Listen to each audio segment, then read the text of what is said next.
everybody, and welcome back to another episode of Al Pacino's Prison Scene, the podcast where Jake and I look at movies that objectively have no deeper meaning, and we think about it. As always, I'm your host, Thomas Butler. With me is my co-host, Jake Farrier.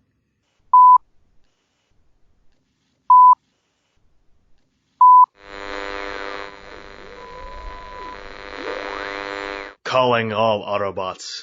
This is Optimus Prime. The Decepticons are back at it once again, tinkering with our transmission. They know The Grown-Ups is one of our favorite movies, and we must put them to a stop before it's too late. In the meantime, you have been warned.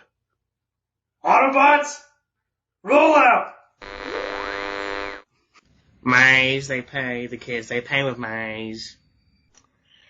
So, Jake is, of course, referencing one of the iconic lines from the Adam Sandler movie, Grown Ups. And the reason I say one of the iconic lines is because I did not remember any lines from this movie, so you probably don't either. Who is you? Because I love this movie. This movie, honestly, look, Adam Sandler has a lot of great movies, but he does not have a lot of movies that have like the little Happy Madison troupe, Chris Rock, Kevin James, Rob Schneider, David Spade, Well, alright, so before we dive into this, is Rob Schneider in the second one? Because my memory says he's not. He is not. Damn. I watched the first one and then watched the second one. Oh, for real? Like an hour ago, yeah. And in my honest opinion, Alright, well, I like the second one. I like the second one more. I haven't seen them very many times, but I definitely like the second one more.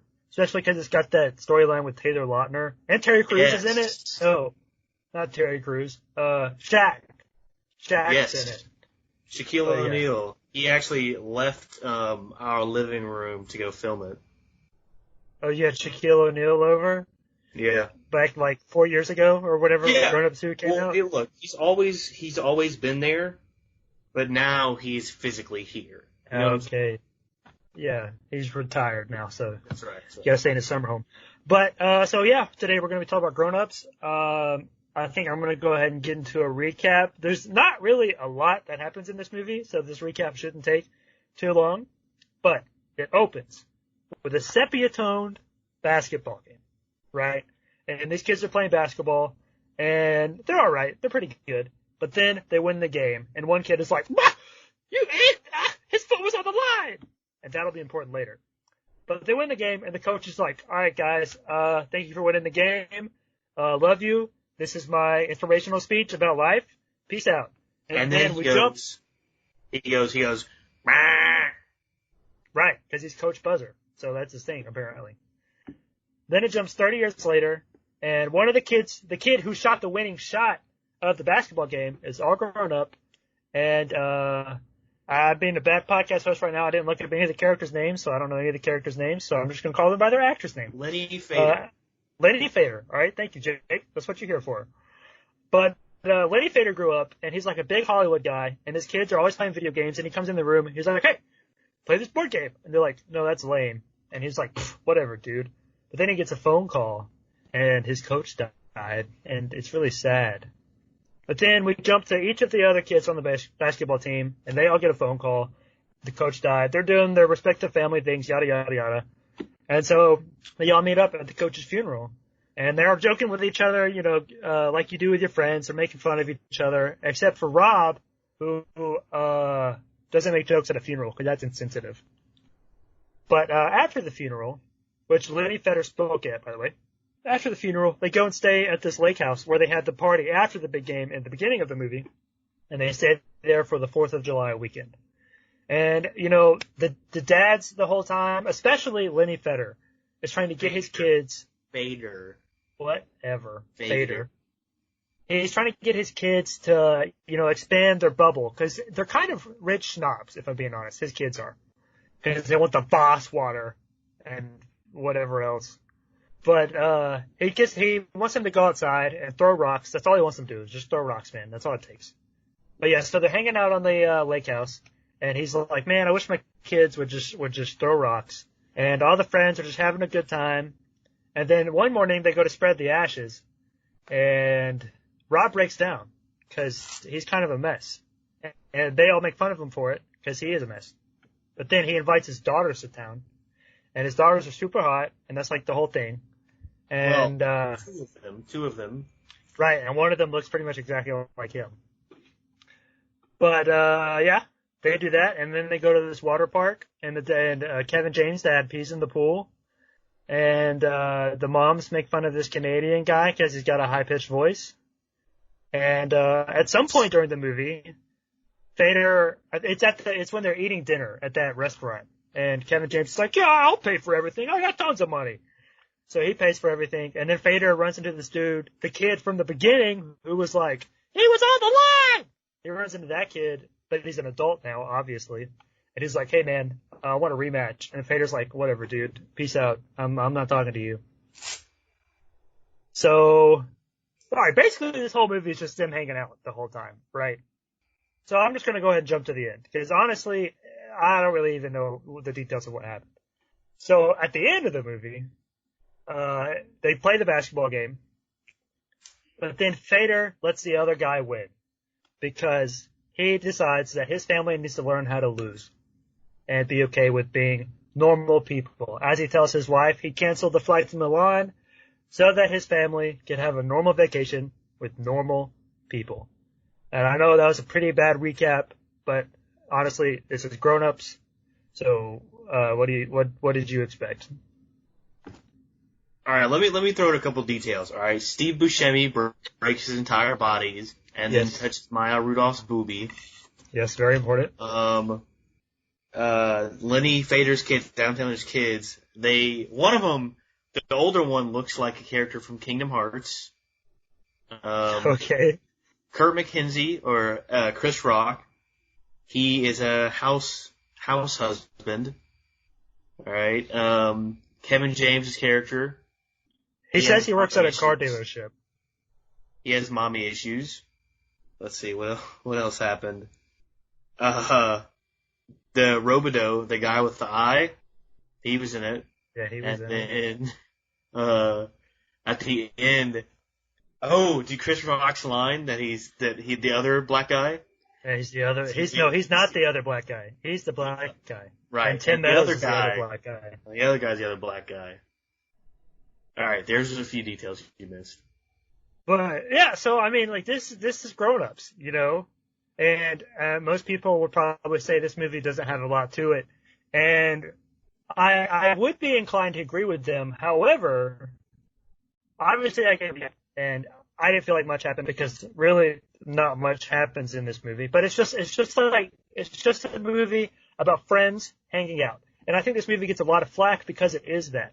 Because a lot of people see it as Adam Sandler just wanted to be paid to go on vacation with his friends. And I'm sure that as much fun as they have on screen, they were probably having more fun off screen just hanging out with each other because they were all on SNL back in the day. These are all Sandler's buddies from SNL. But there's a line that his wife says in the movie, which I think like sums up this entire movie. She says, "Nothing's going on here, and I love it." So say what you will about grown-ups, but this movie's hilarious. This movie, look, I was talking to Lucas about this.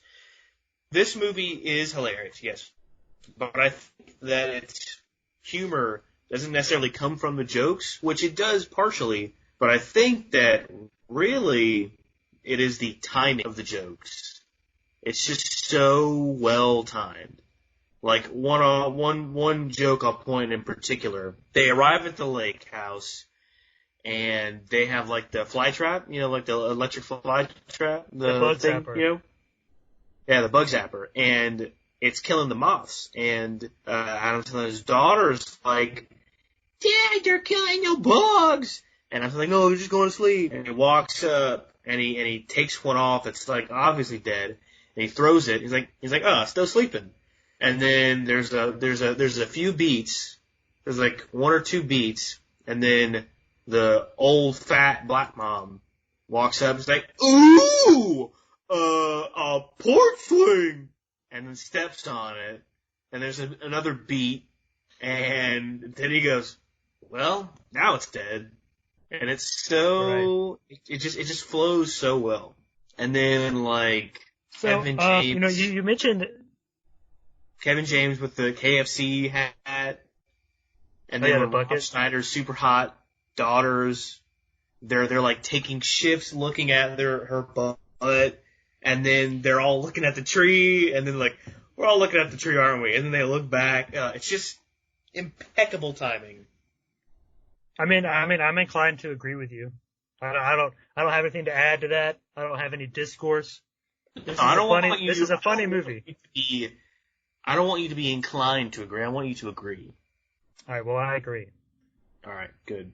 But the first joke you brought up about the bug zapper is actually kind of a through line in this movie, which I didn't write this down, but I was just thinking about it here.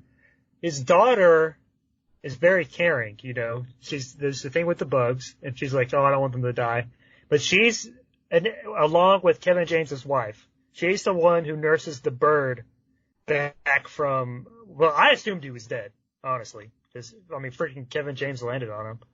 But it's gonna suck you dry!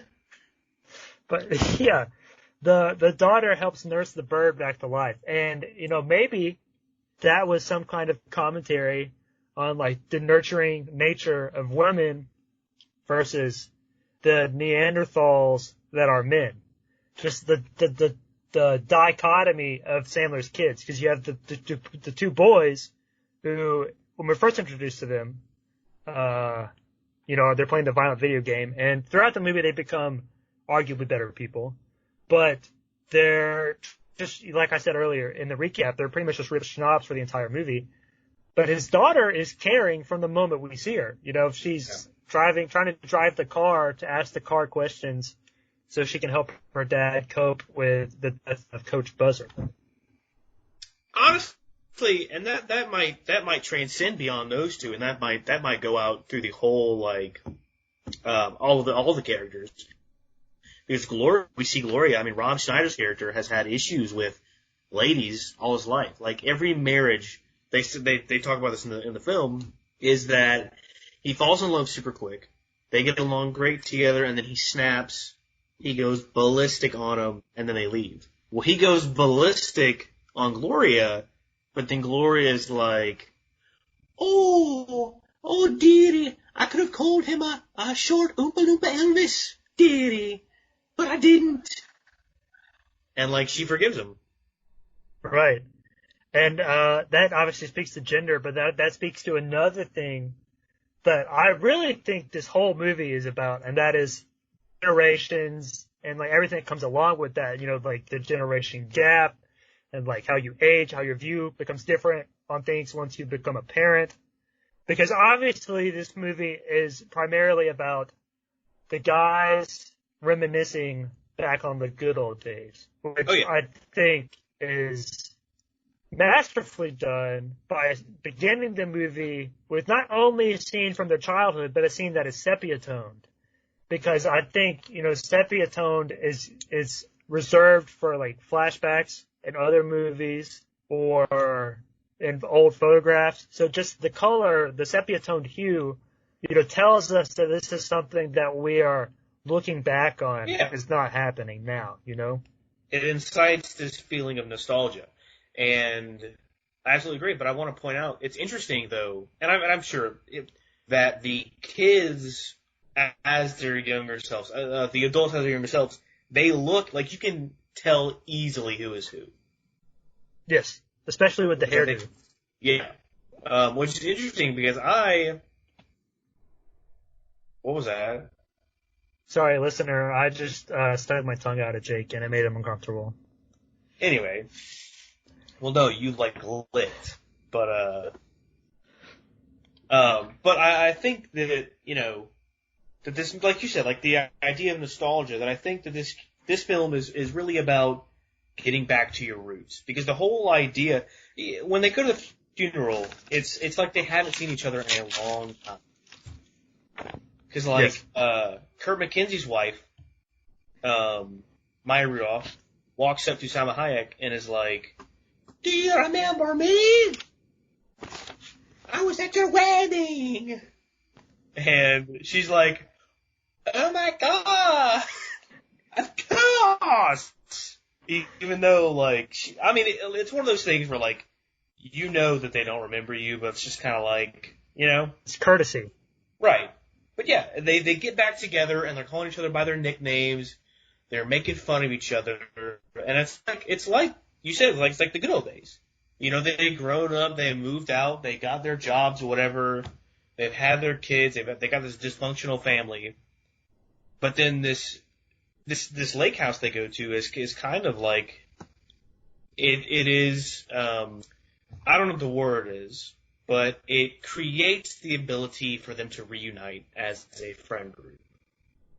Yeah. I mean, it kind of acts as like a collective rose-colored glass, because they're like, while they're there, throughout the movie, they do all these things that they did as kids. Like, the friend group mentions that Fader, when they were younger, would always convince him to do all these crazy things. And at some point in the movie, he convinces them to play air roulette like they did when they were kids. And, they have the scene where they're taking their kids down to the river and then they find a rope swing and like Kevin James tries to swing on the rope swing. So they're not intentionally, trying to be like, let's go back to the good old days. But throughout the movie, they're like, oh man, like this is what life used to be like, And I don't even think, I want to take it a step further and say that it is not, and I know I said this, but I don't think I don't think they're getting reunited at all. They're getting reunited in the sense that they are coming back together. Do you hear them in the background? Yeah, something's going on. It's like a sumo wrestler fight. Yeah, they're playing tug game. But it's reuniting in order to grow. It's not them going back to the good old days. It's them coming together after a break and evolving as a friend group. Because this is good. We'll say this is the second movie. But Adam Sandler does something with these two movies that not a lot of film series do. Is that, there's always a character change. In a good film, there's always a dynamic character change.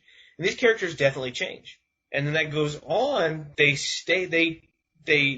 keep the change they have made into the second movie. Yes. So are you saying that in Grown Ups they don't? No. I'm saying from the first movie to the second movie, the choices they have made and the things they have learned continue to be present in the second movie. So are you saying that other movies don't do that? Yes. Well, I don't know if I agree with that. I would agree with maybe other comedies don't do that, but I would say most dramatic movies carry over.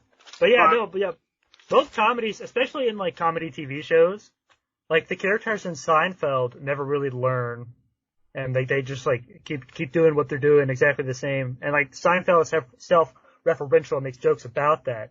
But it is interesting to note that in these movies, which get slammed by most people, I think, that these two movies does follow that dynamic change, even though they are quote unquote dumb, stupid Adam Sandler movies. Well, yeah, exactly. But we've seen, what Adam Sandler could do with Uncut Gems. Yeah, now. And so, honestly, I think he was doing it all along. Well, and it's something I was thinking about, with this movie, because I've seen a ton of Adam Sandler movies. Like, I grew up with Bedtime Stories. I've seen that one 1,000 times, probably. Well, I see Jackson in general. Well, yeah, no, but I'm just thinking, like even just growing up, like I didn't watch Billy Madison when I was little, but like growing up, I grew up with Bedtime Stories. So like I know, like that movie's ingrained in my brain. But all of his movies, or at least the ones I've seen, like that one, this one, Jack and Jill, even Happy Madison to an extent, or Billy Madison to an extent. Happy Gilmore. That's the golf movie. That's what I'm trying to say. Even Happy Gilmore to an extent. But like this movie, Jack and Jill, and Bedtime Stories, I think is all three of those movies at their core are about like reconnecting. In Grown Ups we have the friend group like we previously mentioned. And Jack and Jill, which I think is critically panned, although it features our podcast namesake Al Pacino. Shout out. He probably doesn't want you to know. Your body. He probably doesn't want you to know he's in that movie, but he is, and he has the Dunkachino commercial. That's fine, because he hits on Jill. I forgot about that. Yeah, I forgot about but that. that movie is about a brother and sister reconnecting, and the bedtime stories. By the way. Yes, a feat of acting, and the bedtime stories, I think, is also about a brother and sister reconnecting, but also an uncle and his nephew and niece. Because he's reading the stories to his nephew and niece. So even though Adam Sandler tends to have, people look at him like, oh, he's not a good actor, or his movies are just dumb comedies, they're all the same. Most of them have like this message of A, like family is the most important, but B, you're gonna drift apart, but you'll always come back together. And that's kind of beautiful, honestly. I absolutely agree. And I think we're getting to what I believe this movie is about. And you said friends, but I think it's about family. Absolutely family. And family as in like blood family, but also, the family you create.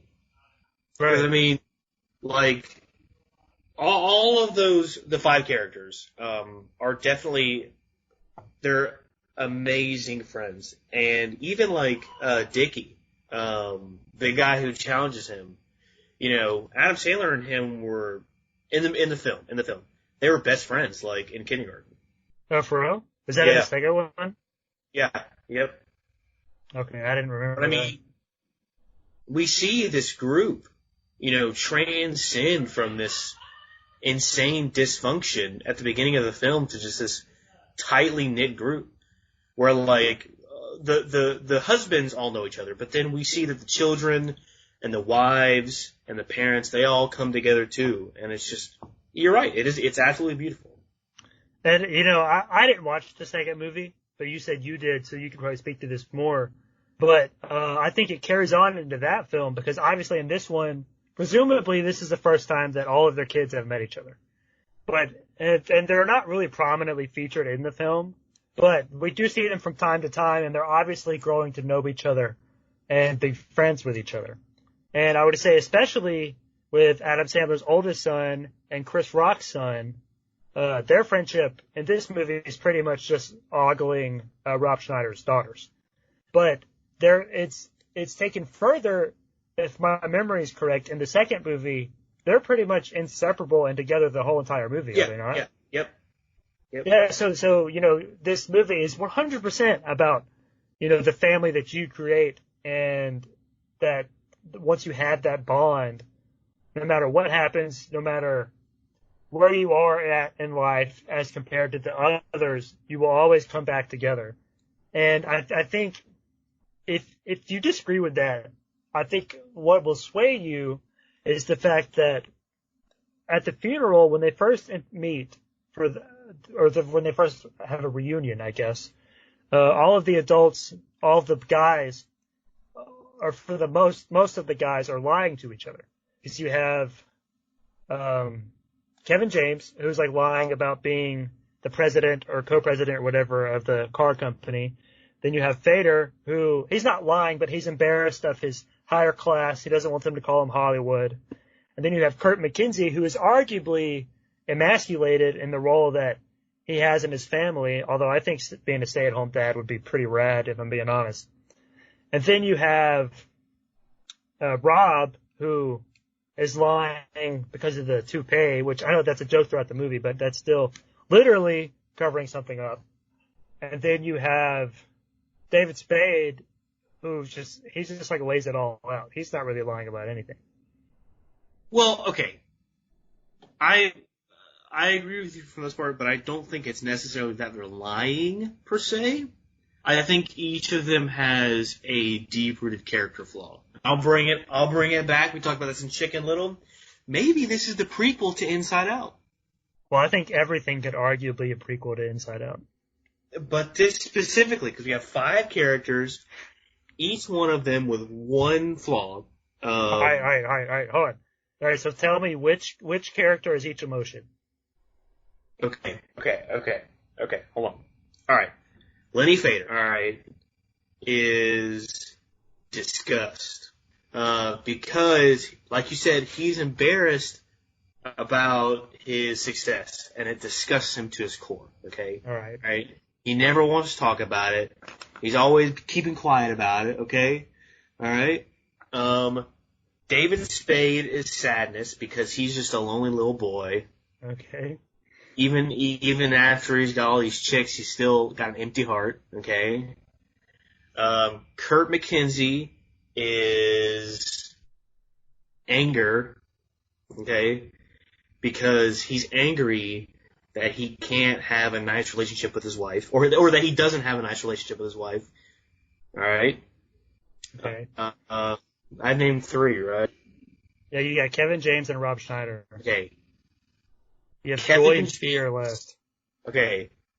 Rob Schneider is fear because he is scared of what he's done in his past relationships, and he doesn't want to mess up with Gloria, which leaves Kevin James as joy because he thinks that nice cars and big titles make him cool, make him happy. All right, you sold me. Grown Ups is a prequel to Inside Out, confirmed. Oh wait, actually, no. Did we say no? Actually, it's a prequel to Chicken Little because Inside Out is Chicken Little too. Okay, so they're the aliens in Chicken Little? No, no. It is Inside Out, but it's Chicken Little. Does that make sense? But we decided that the aliens were the colors, so that's why Inside Out is Chicken Little too. No. So if they're No. All right. But okay. Time out. What did we decide we were going to call our listeners?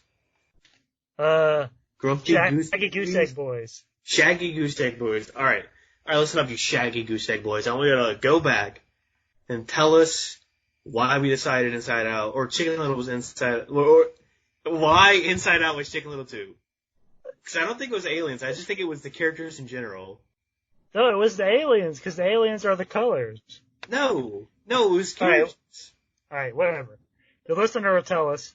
The Shaggy Goose Egg Boys, they'll rise up. They'll let us know.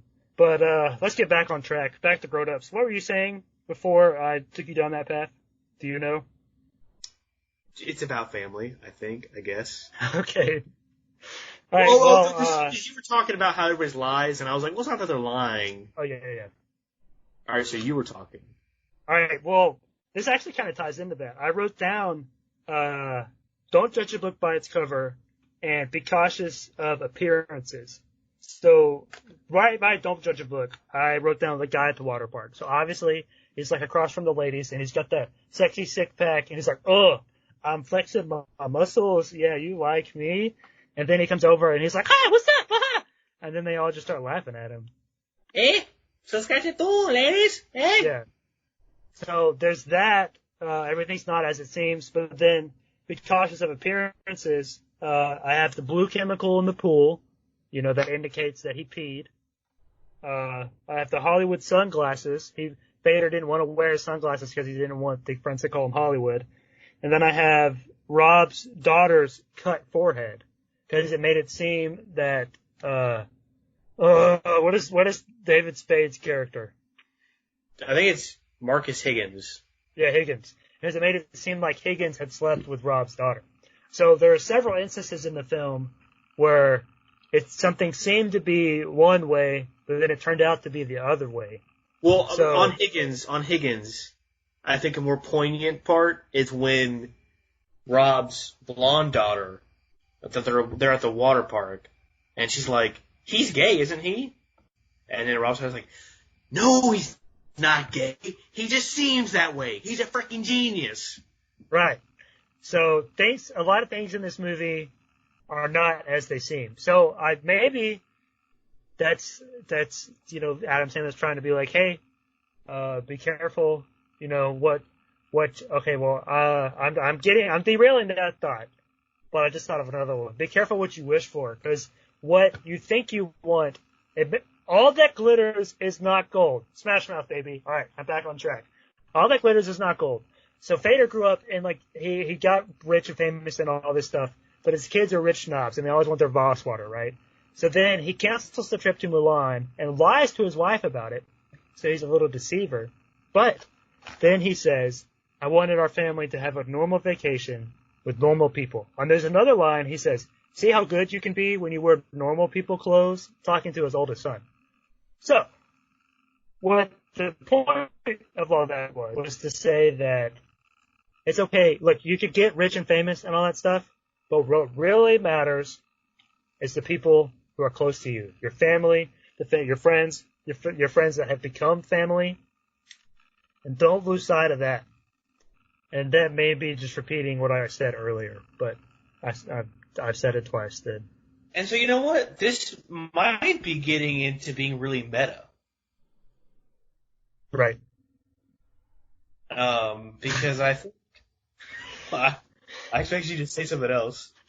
But I mean, look at Adam Sandler's daily life as like a normal person.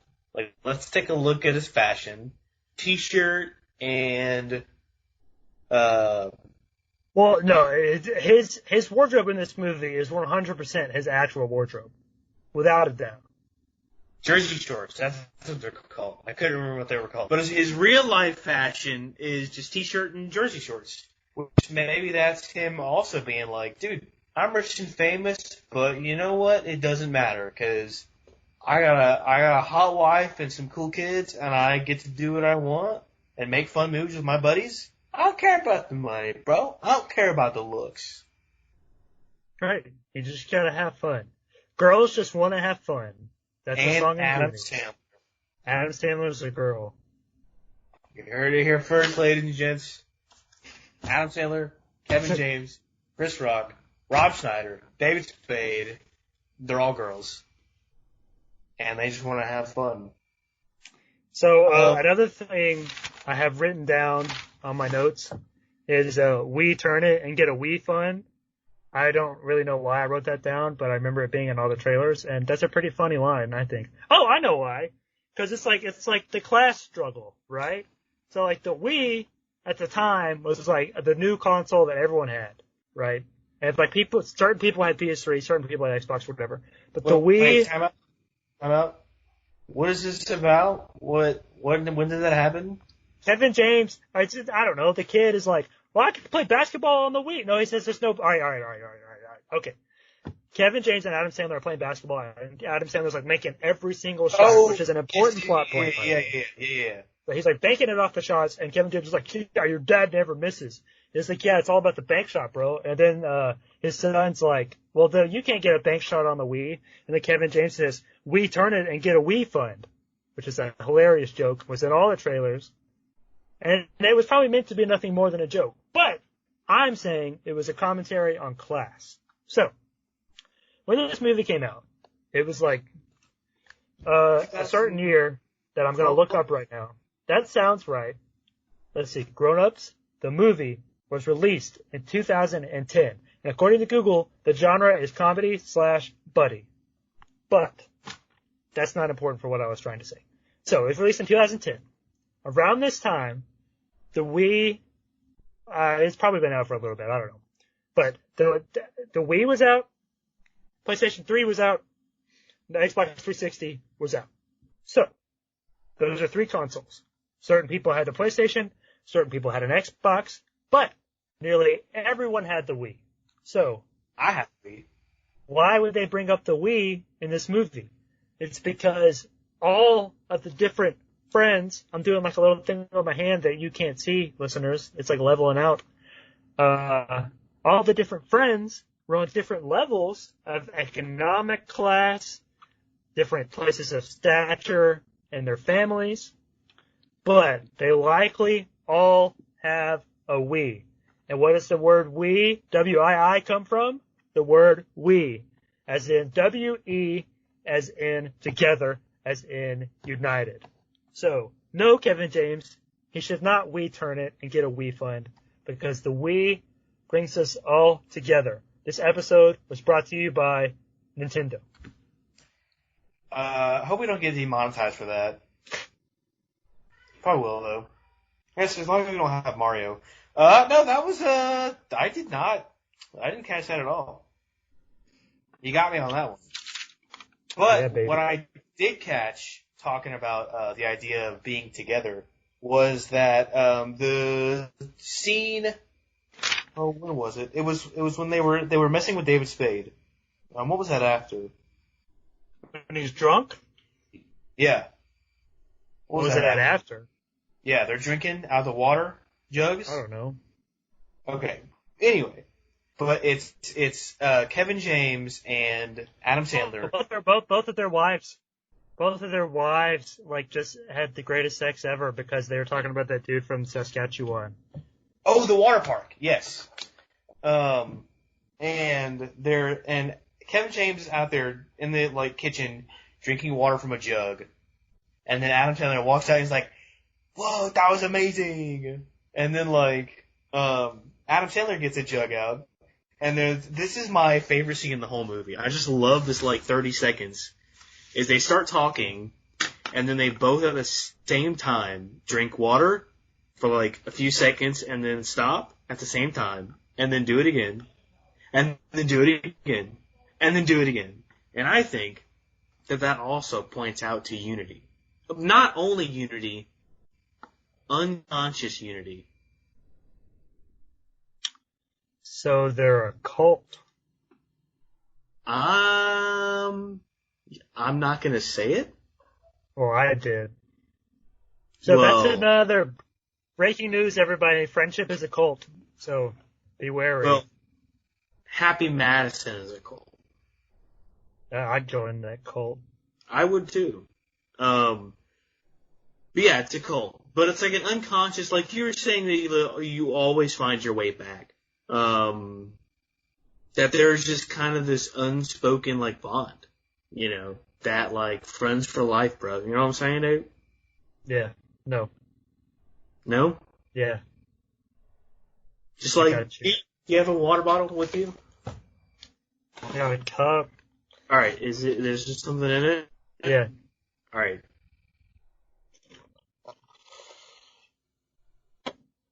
See, we just did it. Yeah, so, we're friends forever, And we didn't have to...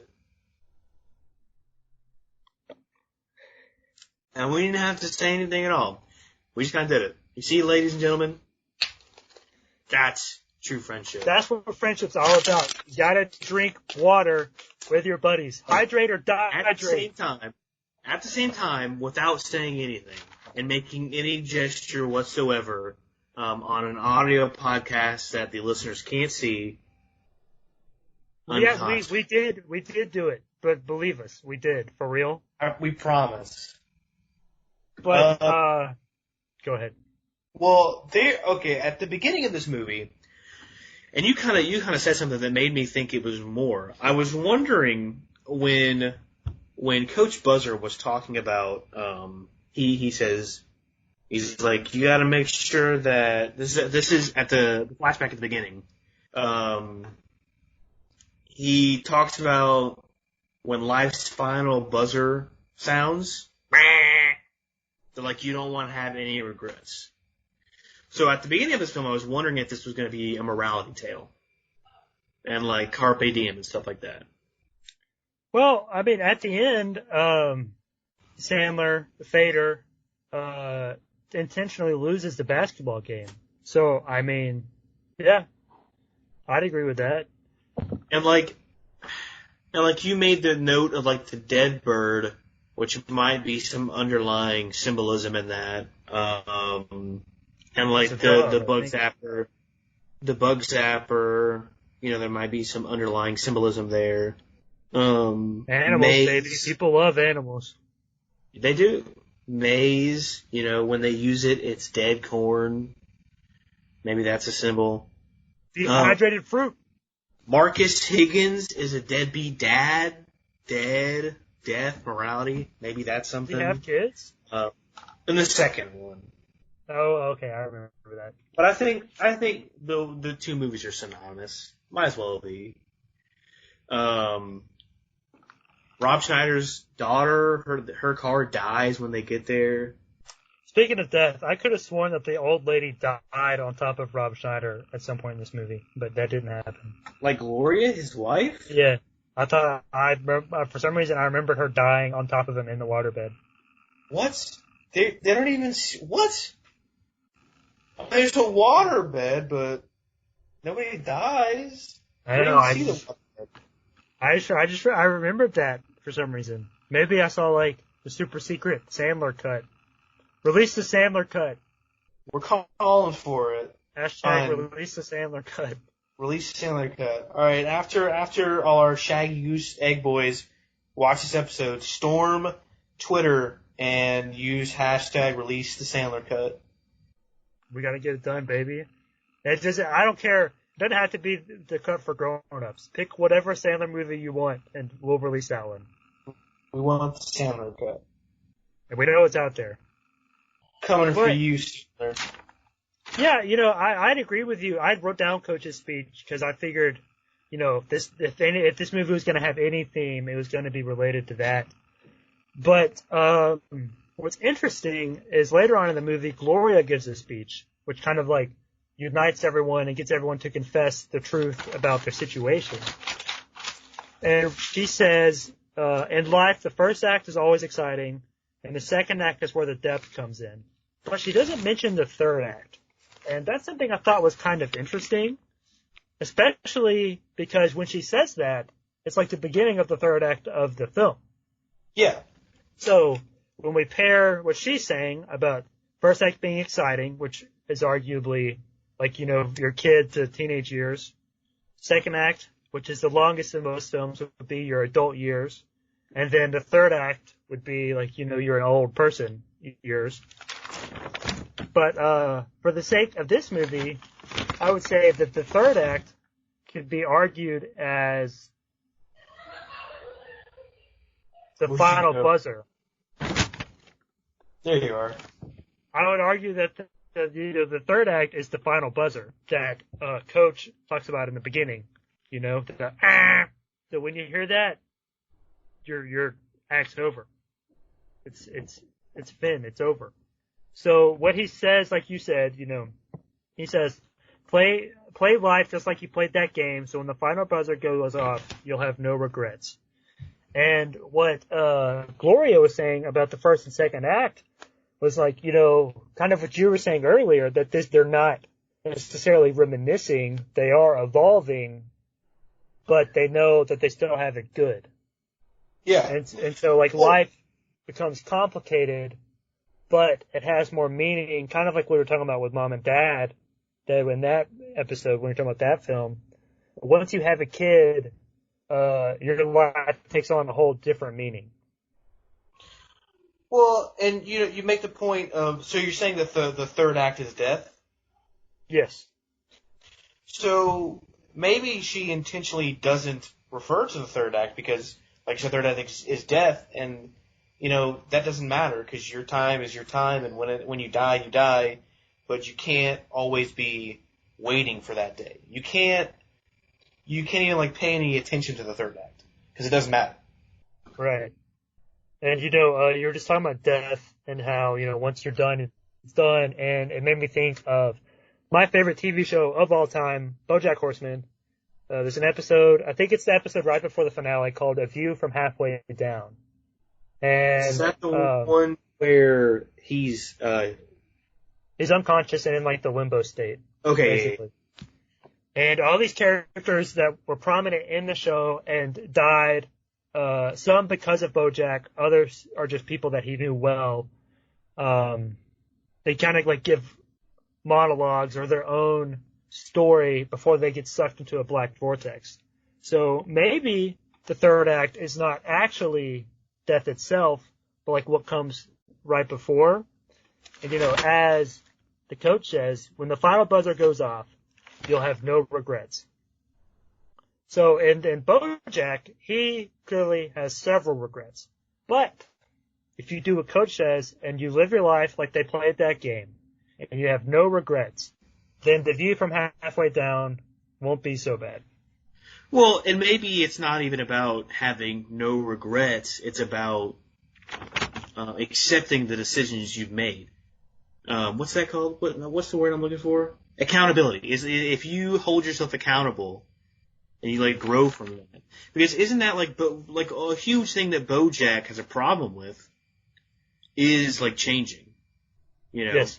Like not like the whole episode is him, you know, going through these moments in his life that, and his whole thing throughout the entire series is that he's like, I'm a horrible person and I can't change. Well, the truth is you can change if you hold yourself accountable.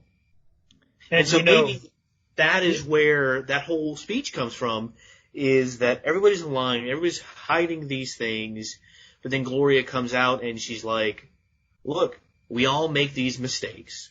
They happen, but we can either choose to own up to them or let them control our lives. Yeah. No, I think that's probably correct. And that's what Gloria's purpose in this film was to be. Is, you know, throughout, like you said, everyone has all these lies and everyone comes clean.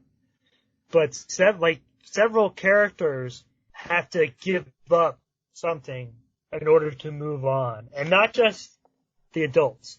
Like you have the kid who's constantly breastfeeding, and eventually Kevin James is just like, drink the milk from the carton! And like chucks a milk carton in his face. And like, he's immediately off of the breast milk, you know, so he evolved. And it didn't take, all it took was for him to accept that he needed to stop being a baby and be more like his dad. Because after he drinks the milk carton, he says, I'm just like Daddy! Or whatever. And then you have Fader's kids who have to give up their video games and go play outside. And, you know, there's that scene where they're all, like, with the cup phone, you know? And that makes Fader so happy to see the cup phone. And then even sweet little girl, whatever her name is, Fader's daughter, has the tooth fairy thing, where the mom accidentally is like, I'll put the dollar under your pillow sometime tonight. And then she's like, but there's no tooth fairy? But, you know, the mom explains it in a way that the daughter can accept that and then move on. So maybe, were you about to say something else? No. So maybe the second act, and I think this is more pertinent to the adults here, is that maybe the second act isn't a time in life. Maybe the second act is a point in which, is a moment in which you become enlightened. And I don't mean enlightened like the Enlightenment. I mean enlightened to the sense of accountability and no regrets. So instead of being a period of time, it's like a moment in time? It is like it's like the what's it called? The beginning of the conflict, what's that called in like the thing? Plot point 1? Is that what it's called? Plot point 2? I don't know. You know how there's like the climax, there's denouement, and there's like the rising action. Yeah. Rising action. There we go. So maybe Act 1 is the beginning. Here we go. Is Act 1 birth? So Act 1 is birth, right? And then the rising action is all of it until you reach that moment. And that moment is the climax. Okay. So, okay. We're developing this, you shaggy goose egg boys. Alright, we're trying to figure this out. I think we're onto something. So Act 1, okay. Trying to figure this out. Cause you have brought up a very interesting point, I think. Well, cause, you know, in your head, it would be 3 different chunks of life. That is like the early years, Act 2 is your mid years, and Act 3 is your later years when you're elderly. But, because of what the coach says about the final buzzer, I feel like Act 3 is like death, so then that would mean Act 1 would be birth, and logically Act 2 would be everything in between. But if your death, which is Act 3, relies on you being able to accept all of your past doings, wrong or right, whatever, then that moment would need to be Act 2, which is what you said. Yes. But maybe Act 2 is that moment. And Act 3 is what follows after. You see what I'm saying? Yes, I think. So Act 1 is you're born and you have all this life, all this trouble. Then you reach a point where you make a conscious decision to look around you, look at yourself, hold yourself accountable. That's Act 2. Because that is your climax, but it's also your denouement. And so we descend into Act 3. Because Act 3 is a resolution. Right? And so... Also, for all you normal people, denouement is just a fancy word for resolution. Alright, let me sound smart, okay? I gotta educate our shaggy goose boys, man. Gotta keep them a little confused, alright? That's what's entertaining. But then you reach this denouement, and then everything after that, this descend into death, or to the point of death, is your Act 3. Yeah, I like that. And you know, obviously BoJack is not a real person, but in that show, in the episode I was mentioning, he has not come to peace with all his past givings. But in the next episode, he does come to peace with that. At least I think. So maybe on the timeline that we've set up, if you have not reached that acceptance, then you will see the view from halfway down. And you won't fully go through Act 3 until you can accept that. Right. Does that make sense? Okay. So Act 2 is the period of acceptance, however long that takes. Right. So the beginning until the end of acceptance. Yes. And so, okay. So let's figure out what it is in Grown Ups. I would say that Act 2 begins in Gloria's timeline. We're going to call it Gloria's timeline of life and acceptance. Does that work? Yeah. Or do you want to call it Gloria's timeline of That would be the end. Okay. Alright, Gloria's timeline of life and acceptance. Act 1 begins at the start of the movie. Act 2 begins as soon as the funeral hits. But the first moment where we see the beginning of deception is in the car when Lenny doesn't want to take off his glasses. Okay. That's the beginning of Act 2, and then Gloria's speech is the end of Act 2, and then the rest of it is Act 3. So essentially this whole movie is Act 2, pretty much. For their life. And so you know what this movie is really about, Thomas? Having a midlife crisis? Yes. But more importantly, it's about discovering yourself. On and off screen. That this was Adam Sandler's midlife crisis. Self-discovery is what this movie is about. You always bring it back home, Jake, and that's what I love about you. And am I wrong? Tell me a movie that's about self-discovery. I'm going to stop right there because it doesn't matter. Doesn't matter. It's about a big red dog. Because we're talking about this movie, and in Grown Ups, self-discovery, baby. Not only for the characters in the movie, but for me. And yes. You know what, Thomas? You're in Act 2 because you can't just accept that all movies are about self-discovery. Maybe by the end of this podcast, I'll figure it out. However many episodes it takes. Maybe this podcast is your Act 2. Maybe the entire thing. Well, listeners, if you want me to be in my Act 2 forever, keep on listening. This was Grown Ups. Unless Jake has something else. Did I say I was done? Yes. No, I'm not done. All right, I have a few comments. I want to point out a few things. All right, it's time for Jake's stray thoughts. Number one, can I point out that David Spade's character has a Mustang? That you see for like a second. Yes, but he has a Mustang. Yes, and he presumably, he seems like the one with the least amount of money. Well, maybe he spent all his money on the Mustang. Maybe, but he has a Mustang. That's what I assume. Number 2,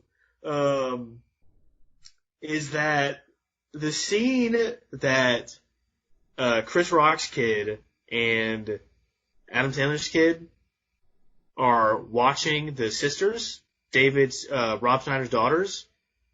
Do you remember what I'm talking about? Which one? The one when they're in Rob Schneider's car. No, I don't remember that. Okay, well, they're in Rob Schneider's car, and they're looking at Rob Schneider's daughters. Okay, that's fine. They're interesting girls. But why are they in his car, and how do they get in his car? It's self-discovery, baby. No, Thomas, I want to Plot. get this. Well, we decided in Transformers that it was just plot. So plot. That's what I'm saying. The plot required them to look at the girls' booties, so they had to be in Rob Schneider's car. But why Rob Schneider's car? Because they're his daughters. It's a metaphor or something. For what? I don't know. If you have hot children, then the children of your friends will get in your car to look at them. That's the metaphor. So don't have hot children? Or the children of your friends will get into your car. So don't have hot children. Is that what you're saying? Just don't have friends, or keep your friends from having kids. Either any one of those three. That's the moral. So whatever you can do to stop that from happening. Yeah. All right, well, that's what this movie's all about, ladies and gentlemen. Don't have hot kids. Or keep your friends from having kids, or just don't have friends. Or just, hold on, can I say, I think Kevin James was the most attractive out of any of the men in this movie. Really? Yes. And it's mainly like in the funeral, I think he looked the best in the suit he was wearing. But honestly, I don't know. I don't agree. Or no. I don't disagree. Because have you seen him now? He's looking good now. I mean, he wears whatever his look is. He wears it very well. Yes. All right. Yes. It's like Adam Sandler is like super baggy, and like that's his look. But in my opinion, it makes him look less attractive. But Kevin James knows exactly who he is, knows exactly what his body is, and everything he wears perfectly suits that. I think that David Spade is the cutest. Well, David Spade slept with a dog in more ways than one. Okay. They were in the closet, man. You don't remember that? The dog was in the closet too? Yeah, he was like, I had a dream. I was with this super hot girl. Oh. And then the dog walked out, and he's like, maybe it wasn't a dream. Ooh. All right. Moral of the story: don't sleep in a closet. That's the real moral of the story. All right. So Thomas, on our ready or not scale, what would you give this? I don't think anything blows up, like at all. The engine falls off the boat when Kevin James is trying to water ski or whatever. Well, I would say Rob Schneider emotionally blows up a few times. Yes. So it's not a 0. But I don't think there's any, like, actual explosions. I think this might be like a 0.5. Oh, I was going to say about 1, maybe. But yeah, maybe 0.5, because there's no actual explosions. You know, we'll call it an even, we'll call it 0.75. We'll average it out. Alright, grown-ups. Lowest rating so far on the ready or not scale. 0.75 out of 5. Maybe the Sandler cut. That's the Sandler cut. He just edits back in all the explosions he cut out. Yeah! There's actually like every 5 seconds there's an explosion, but he had to take it out. Here's what is this rated? PG-13? Yep. No, it's PG. Oh, so the explosions made it PG-13. And he knew that if he knew that PG would reach a bigger audience. Okay. So all right, are you ready? Yes. So we decided that... No, alright, it is PG-13. My bad. No, it's PG. Okay. It's PG. Don't look it up. So it's PG, and the explosions will make it PG-13. And I've discussed, and we've kind of talked about it, that I think this movie is about family, right? And reconnecting. And so he wanted this movie to be more accessible to a family audience so that the families could understand his message and become reconnected. Oh, but if he's the one that edited out the explosions, then it wouldn't be the Sandler cut. It'd have to be someone else. Well, if he edited them out, then he would edit them back in. So it would be the Sandler cut. Okay. Hashtag release the Sandler cut. And so he took out, he was down sauerkraut. You gotta, where they can talk to us. What? Down sauerkraut. No, you gotta, alright. If you want to let us know of whatever you want to let us know, on Twitter, at PacinoPod, Gmail, PacinoPodcast@gmail.com. No, wait. You're taking over my final words? Well, stop sauerkraut means we're leaving. You said it first! I know. Okay, if you are trying to reconnect with your family, hit us up on Twitter, at PacinoPod. At PacinoPod. Let's tell them to watch Grown Ups. Or you can shoot us an email at pacinopod@gmail.com. Is it not Pacino Podcast? pacinopodcast@gmail.com. Oh, let's make sure. It is. Let's get all our ducks in a row. Or get our quacks in a row. Yeah, PacinoPodcast@gmail.com. Hashtag release the Sandler cut, SoundCloud.